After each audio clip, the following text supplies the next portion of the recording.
Hello everyone. In the previous lecture of circular dichroism, I have discussed about the what is circular dichroism and what is circular birefringence.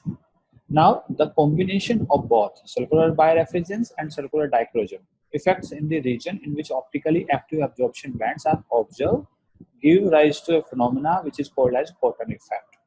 The Cotton effect is the characteristic change in circular dichroism in the vicinity of an absorption band of a substance. So there are two types of RD curves. First is plane curve, and second, which will have a Cotton effects. Cotton effects will be two types: single Cotton effect curve and multiple Cotton effects curve. So plane curve, the curve obtained do not contain any peak, and the curve do not cross the zero rotation line. This is zero rotation line, and such wave are obtained for compound which do not have absorption in the wavelength region where optically activity is being examined. Means this compound do not have chiral chromophores. That's why they are not showing any Cotton effect in this region, which we will discuss in coming slide.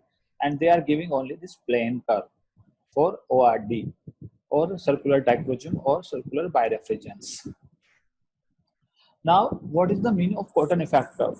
The curve, on the other hand, shows a number of peaks and troughs depending on the number of absorbing group and therefore known as Cotton effect. These are the peaks and troughs, and they are coming due to the number of chiral chromophore present in a molecule. And this type of curve is obtained for compound which contain an asymmetric carbon atom or chiral chromophores. So if a molecule has chiral chromophore, then it will show this type of ORD curve. If it doesn't have any chiral chromophore, then it will show this type of ORD curve, means plane curve. Now, Cotton effect again divided in two types: single Cotton effect curve and multiple Cotton effect curve. Now, single Cotton effect curve, these are the anomalous dispersion curve, which shows maxima and minimum, both of them occurring in the region of maximum absorption. So if an approaching the region of Cotton effect from the long wavelength, means from this side, one pass first from the maxima. This is the maxima, this is the minima. When you look from this side, first you are passing through the maxima, then the Cotton effect curve will be the positive Cotton effect curve. If you look from the higher wavelength side and you go first from the minima, not from maxima, then it will be the negative Cotton effect curve. So you can easily tell which is positive Cotton effect, which is the negative Cotton effect after looking in this graph. If you are first passing from the maxima, means positive. If you are first passing from minima, means it's a negative Cotton effect curve. Now, what is the meaning of multiple Cotton effect curve? So these are the little different from the single Cotton effect curves, and here are you will see more than two peaks. Like if you see here, there is only one peak, so that's a single Cotton effect. Here you are seeing more than one, then it will be the multiple Cotton effect, and the way to find positive and negative will be same as in case of single Cotton effect.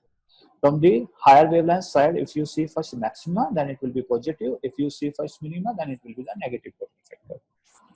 Now, application of ORD curve or circular dichroism. So, determination of optically active substance. This is the first application, such as amino acids, polypeptide, protein, steroid. So, you can easily tell using this technique that your molecule is optically active or not. If it's showing Cotton effect, means it's optically active. If it's giving plane curve, means it's not optically active.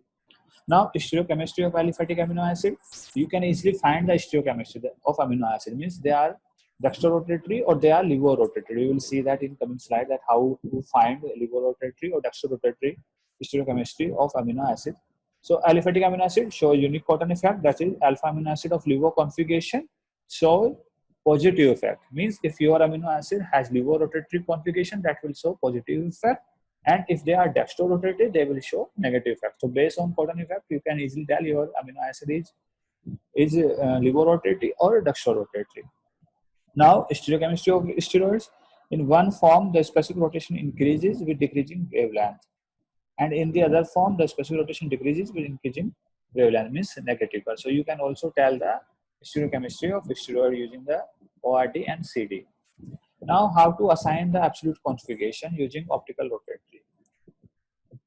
dispersion and circular dichroism. Let's take the example of amino acid here. So compound with similar structure always gives similar ORD or CD spectra. So it means if they are same compound, you will get same ORD or CD spectra. The essence of the method is to recognize that molecule of identical configuration should have the same Cotton effect for electronic transition of the same origin. Whereas enantiomer will have mirror image Cotton effect. Means if you are dealing with two enantiomer, they will show the Cotton effect, which is the mirror of each other. Now, if the complex is levorotatory, the Cotton effect falls to a minimum, rise rapidly to a maximum, means positive Cotton effect. If you see from the higher wavelength side, you will see first maxima, then minima. So it will be positive Cotton effect in case of levorotatory. If the complex is dextrorotatory, it will show negative Cotton effect. So this is useful for finding the configuration of amino acid, as I have discussed in the previous slide.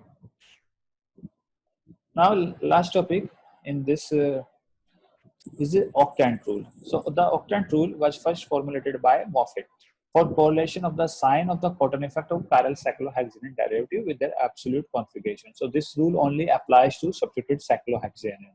So this rule help us to find the configuration of this cyclohexanone derivative. So this is the octant, and we have to put our molecule or cyclohexanone derivative in this octant in this way.